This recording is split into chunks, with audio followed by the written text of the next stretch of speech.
Alors, un jour, vous êtes dans un studio, comme ça, vous vous mettez devant un piano, vous jouez avec 3 doigts, et puis ça plaît à vos copains. Vous dites, je joue très mal, mais ça suffit pour écrire des chansons. Vous ne croyez pas que les gens qui sont autour de vous à ce moment-là, ils vous disent que c'est bien parce que c'est vos copains?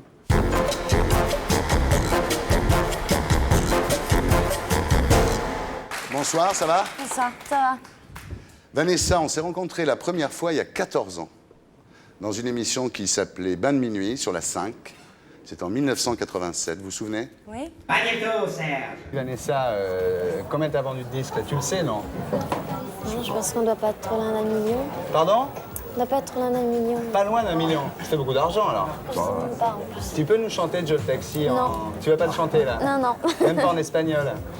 Si, je vais chanter en espagnol, mais pas ce soir. Pas ce soir. Toi, tu peux pas le chanter, toi. Ça serait difficile, moi. Tu veux pas nous faire juste une phrase Ah comme non, ça? non, ça, je préférerais que ce soit elle. Vanessa Paradis, en 1987, dans Bain de minuit, au bain-douche. Vous aviez quoi, 15 ans là, non? À peu près 15 ans, ouais. Alors Vanessa, vous êtes née en 1972 à Saint-Maur-des-Fossés. Votre père, André, était président-directeur général d'une miroiterie. Oui, c'est joliment dit, mais d'une miroiterie, il faisait des poutres en polyuréthane. Ah bon? Exactement. Et il y avait des miroirs dans le Il faisait des poutres apparentes en polyuréthane. Ouais. Et votre mère, Corinne, était directrice de la société, c'est ça? Elle a été, oui, un peu plus tard. Ouais. Il y avait une tante comptable dans la société. Des parents très unis. Non, je dis ça parce que vous avez eu des parents très unis. Oui, toujours. Oui, ça fait 30 ans. C'est Ouais, beau, hein? 30 ans. Ça vous sert de modèle, vous? Oui, oui. Pour monter une miroiterie, tu veux dire? Vous, dès l'âge de 4 ans, vous prenez des cours de piano et de danse rythmique, vous montez des petits spectacles. Ouais. Et alors un jour, votre oncle, le comédien Didier Pin, remarque votre joli brin de voix et vous propose à vos parents que vous fassiez l'école des fans.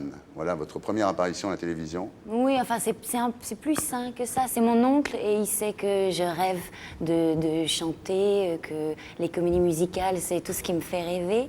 Et que, comme les enfants à l'époque, de mon âge, je regardais l'école des fans et j'adorais la comédie musicale Émilie Joly. Et il se trouve qu'il y avait Philippe Châtel qui faisait l'émission.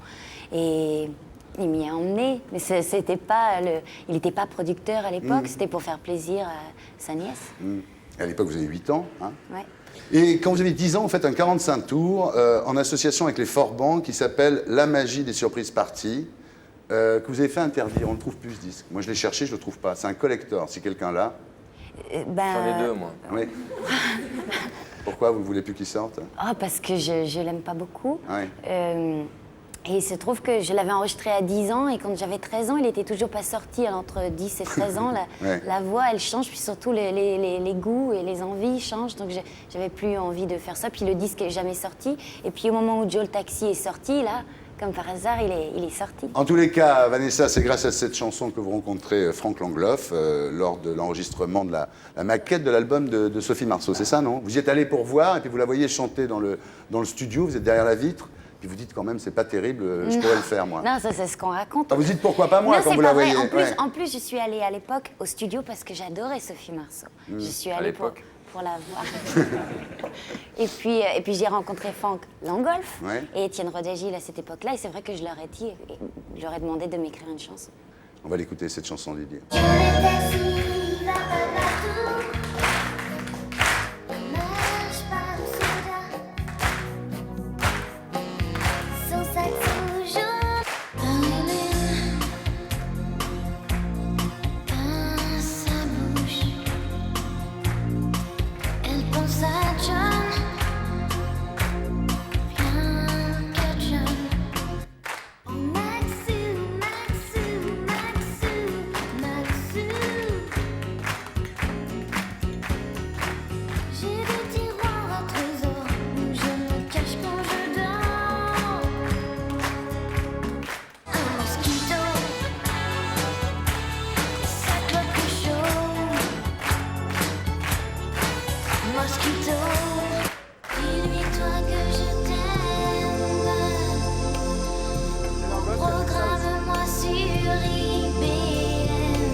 Voilà. Alors, ça, c'est une partie de votre carrière. On va voir l'autre J'en après. connais aucune. Le running Donc, gag. Votre dernier album studio, c'était en 94, donc, et 7 ans après, en octobre 2000, vous sortez un nouvel album, donc, chez Barclay, qui s'appelle Bliss, ce qui veut dire félicité. Vous savez comment on fait, hein? Montrez-lui, Laurent. C'est comme ça. C'est bien, Laurent. En fait, vous avez fait du cinéma ces dernières années pour souffler, parce que le cinéma, vous dites, c'est un peu une planque, quoi, c'est un peu des vacances. Oui, c'est dur de dire ça par rapport au métier d'acteur, qui est un métier difficile, mais par rapport à la chanson et le fait de pas faire partie d'un groupe, d'être toute seule à assumer toutes les responsabilités, d'être au cinéma, d'enfiler le costume d'un autre personnage, de laisser sa vie de côté.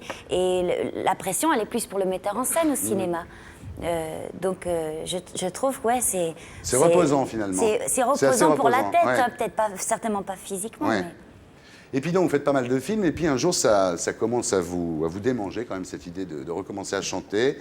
Puis à partir de là, ça a quand même pris 3 ans, et puis vous avez fait un bébé, donc ça a été quand même assez long, la maturation de cet album, Bliss, Ouais, non? 3-4 ans. Ouais, 3-4 ans. Et là, après Rodagil, après Langolf, après Kravitz, après Gainsbourg, vous demandez avec qui travailler. Vous ne vouliez pas d'un disque prêt à chanter. C'est d'habitude, on vous apportait des chansons, et puis vous choisissiez. Là, vous voulez vraiment vous impliquer beaucoup plus dans la production du disque, non? Oui, j'avais envie que ce soit, que ça vienne de moi et que je fabrique aussi, quoi. Alors, un jour, vous êtes dans un studio, comme ça, vous vous mettez devant un piano, vous jouez avec 3 doigts, et puis ça plaît à vos copains. Vous dites, je joue très mal, mais ça suffit pour écrire des chansons. Vous ne croyez pas que les gens qui sont autour de vous à ce moment-là, ils vous disent que c'est bien parce que c'est vos copains? D'abord, c'était juste une personne, et puis cette personne ne m'a pas dit c'est bien, je l'ai vu sur son visage, donc Ouais. je sais pas, j'ai cru que c'était sincère. Peut-être que tu pensais à autre chose. Ça arrive. On fait un Non, mais- album, des fois, aussi. Sur une connerie. Non, mais c'est très gonflé. Vanessa, c'est très gonflé ce que vous avez fait, parce que non seulement vous avez écrit des chansons, mais en plus vous avez produit l'album, quoi. Non, j'en ai fait une partie toute seule, j'en ai fait une autre partie avec Mathieu Chédid, et puis il y a eu plein de gens... Mais où tu veux en venir, Thierry, là, concrètement? Tu penses Non, que c'est je une veux- bêtise Il y a eu Pardon plein, Tu penses que c'est une excusez-moi, je finis bêtise ma phrase 2 secondes. Je voulais dire qu'il y avait plein de gens Oui, superbes. mais enfin Pas quand même, vous oublier, êtes il y avait beaucoup pas que Mathieu impliqué. Chédid. Oui, bien sûr. Mais vous dites c'est mon disque, quoi. Vous êtes mis au centre du dispositif, c'est ça que je veux dire. Oui, c'est bien sûr par rapport aux fois d'avant où ils écrivaient toutes les formulé, ça. chansons. C'est propre. Non, je sais pas. Non, si, c'est vrai. Je ne l'ai pas fait toute seule, mais ça devait comment dire, parler de mon univers et des choses qui me touchent. Non, je voulais savoir simplement si c'était pas un peu présomptueux. C'est comme les acteurs qui se mettent à vouloir réaliser des films, c'est ça que je veux dire. Est-ce que c'est pas un peu présomptueux quand on est une chanteuse, talentueuse, certes, évidemment, mais d'un seul coup de se dire je peux aussi écrire, je peux aussi produire. C'est ça en fait que je veux dire. Mais je me suis pas dit que je pouvais le faire. Ouais. Je l'ai fait, mais j'avais beaucoup plus de doutes qu'après. que de certitudes. Bien, on va écouter à quoi ça ressemble. Didier.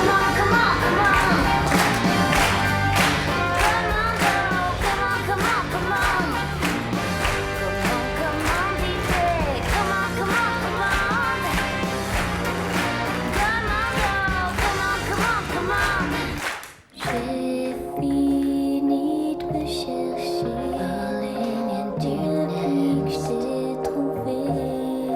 I call it bliss. La meilleure personne. Mais que fait la vie? Que fait la vie? Que fait la nuit de nos dossiers?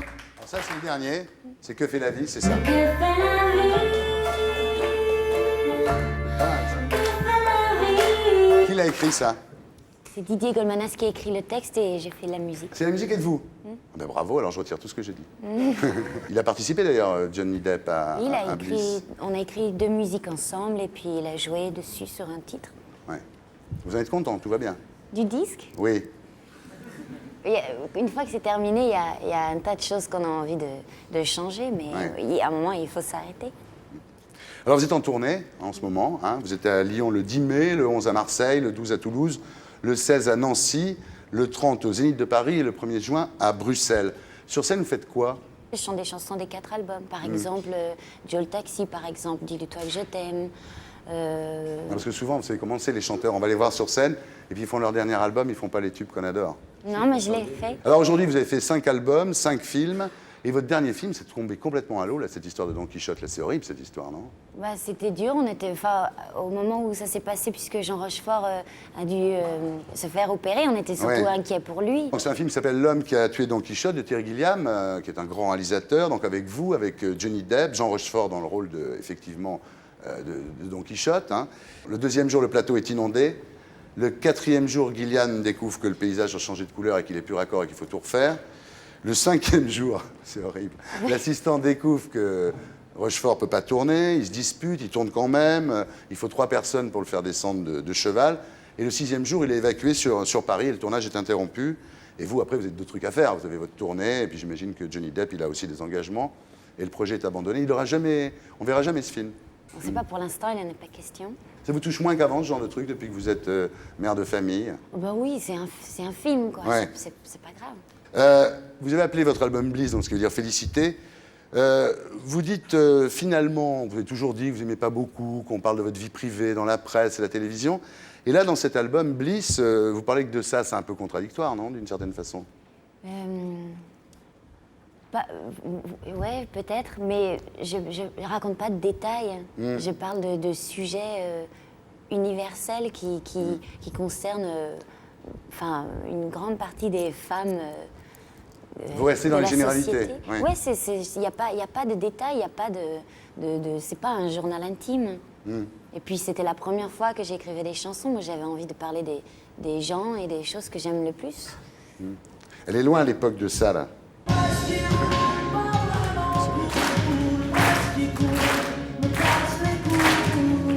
Là, c'est une chanson de Florent Pagny, à l'époque où vous étiez ensemble. Vous aviez tellement de problèmes avec les paparazzi qu'il avait fait cette chanson. Pas les paparazzi, Ouais. la presse écrite. Ouais. Ce qui est écrit, ce qui est dit, ce qui est transformé. Vous en avez souffert de ça à l'époque? Oui. Oui, oui, à l'époque. Vous croyez que s'il n'y avait pas eu toute cette pression de la presse, votre couple aurait pu continuer? Oh non, ça n'a rien à voir. Ça n'a rien à voir. Alors, vous êtes attiré par les stars ou c'est simplement parce que vous voyez des stars dans votre milieu? Parce que finalement, vous avez toujours été avec des gens assez connus, finalement. Non, elle a couché avec un pote à moi qui n'est pas connu du tout, Saïd, sur le foyer de la Sana-Cotra il y a 2-3 ans. J'ai oublié. T'as oublié, mais oui, parce qu'il C'était n'était pas pas dans le... mémorable. Mais oui. Non, sérieusement. Sérieusement Non, je sais pas, vous étiez avec Florent Pagny, Lenny Kravitz, c'est quand même des gens... Galabru. Oui, On qui va arrivent recevoir. d'ailleurs, il va venir en On va parler tout à recevoir. l'heure de leur histoire. Star, c'est pas. Comment dire, c'est pas une qualité, c'est pas non plus un métier. Avant d'être star, on est star parce que où on fait de la musique, où on écrit des livres, où on est peintre, où on est star de boulangerie, ou je Ouais. sais pas. Tu t'as fait Polan aussi?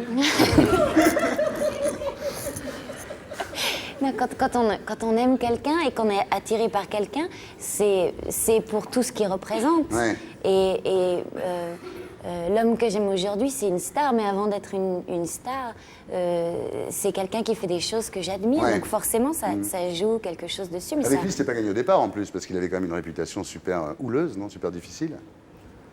J'en sais pas. rien. Vous J'en sais rien. trouvez Non, non. mais c'est quelqu'un de juste et qui réagit quand il réagit agressivement, comme on a pu voir ça quelquefois. C'est toujours pour une bonne raison. En tout cas, les raisons que dans les situations que j'ai vécues, celles d'avant, je sais pas. Mais c'est Non, parce que c'est vrai, bon, tout le C'est monde pas le sait. quelqu'un qui fait les choses Quand, pour avoir quand il l'air était de... avec Winona Ryder ou avec Kate Moss, il se battait toujours, il était toujours très agressif. Et depuis qu'il est avec vous, c'est vrai. Mais vous l'avez c'est- calmé? Non, mais vous ça, êtes- non, je ne l'ai pas calmé, moi. Il s'est calmé tout seul. Ah et bon puis, mais quand ce genre d'événements, on en parle dans la presse, on a l'impression que c'est arrivé 50 fois. Alors que c'est Ouais. juste arrivé une fois, mais comme on le répète 50 fois, on Ouais. a l'impression que ça arrive tout le temps. Vous avez un secret, peut-être? Mais non, je sais pas. Non, j'ai lu ça quelques fois, comme si je l'avais dompté. Ou j'ai rien fait, il a fait tout seul. Vous l'avez dompté sans rien faire. J'ai rien fait du tout, il s'est dompté tout seul. Enfin, là, il est au pied, en tous les cas. Vous avez eu un enfant qui s'appelle donc Lily Rose Mélodie. Ça va, vous avez besoin de personne tous les trois, là, tout va bien. C'est plutôt bien. Ouais, vous êtes dans votre maison dans le midi, tout ça, c'est calme. C'est où? Tu veux le téléphone? Non, mais c'est où Tu dans veux le midi? passer un week-end? Ouais. Pourquoi pas? C'est où? Parce que c'est pas ma route, il faut que tu me dises où c'est. Pour sortir où? Quelle bretelle? À Roubaix. À Roubaix. Toi, Est-ce t'as que pas vous- envie que je vienne, toi. C'est bien de l'avoir en week-end. Oui. Est-ce que vous allez vous marier? Nous? Non, c'est pas. On n'en parle pas trop.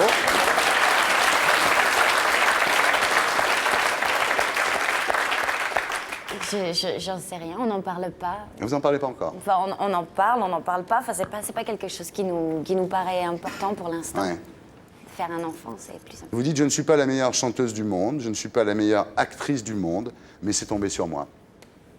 Des cadeaux du ciel, oui. Ouais. Beaucoup de cadeaux du ciel. Alors, en même temps, je travaille quand même. Ça, Ouais. ça se nourrit, se cultive, tout ça. Mais j'ai eu beaucoup de cadeaux, beaucoup de chance. Beaucoup de chance.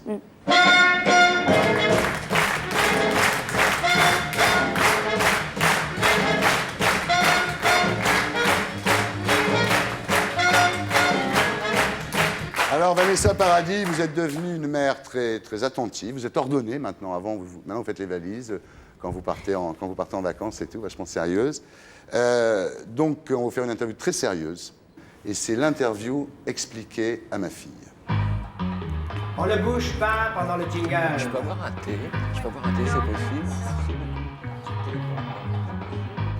Votre fille vous demande, maman, pourquoi on meurt? Pourquoi on meurt Parce qu'il y a... Dans l'histoire, il y a un début, un milieu et une fin. Ouais. Et puis, il faut bien que ça s'arrête. De toute façon, au bout d'un moment, on devient complètement à ramasser à la cuillère. Mais après, il y a autre chose, surtout, je lui dirais. Ah, vous lui direz ça. Ouais. Ça sert à quoi de travailler puisqu'il suffit d'aller à la machine pour prendre de l'argent?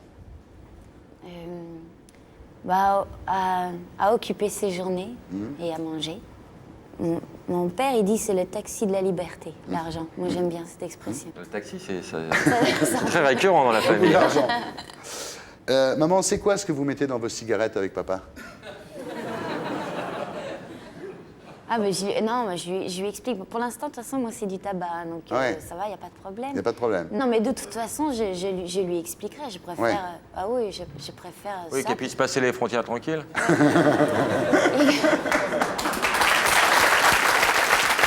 Il m'est arrivé la même chose que vous. C'est vrai, mais on en parle moins. On vous a moins emmerdé, vous. On en Toi, a- t'avais 8 kilos aussi. Non, mais pour Aux revenir- États-Unis, moi. Ah ouais Ouais. Pourquoi papa, il a fait un baiser sur la bouche à la babysitter? Je dirais, mais parce qu'il aime bien, qu'il voulait lui dire bonjour, puis après je vais tout de suite voir son père. Pour 50 balles de l'heure, on peut quand même faire un bisou, quoi. Maman, pourquoi on t'entend moins à la radio en ce moment? Parce que les gens, ils aiment pas trop mes chansons en ce moment. Et dis, maman, quelle est la question qui n'a pas de réponse? Oh putain. C'est chiant, les gosses. Oh, c'est pourquoi je t'aime. Y a pas de réponse, c'est comme ça, quoi. Voilà, Vanessa Paradis. Et pour être sûr de ne rien rater de Inarditube, abonnez-vous et mettez un pouce bleu.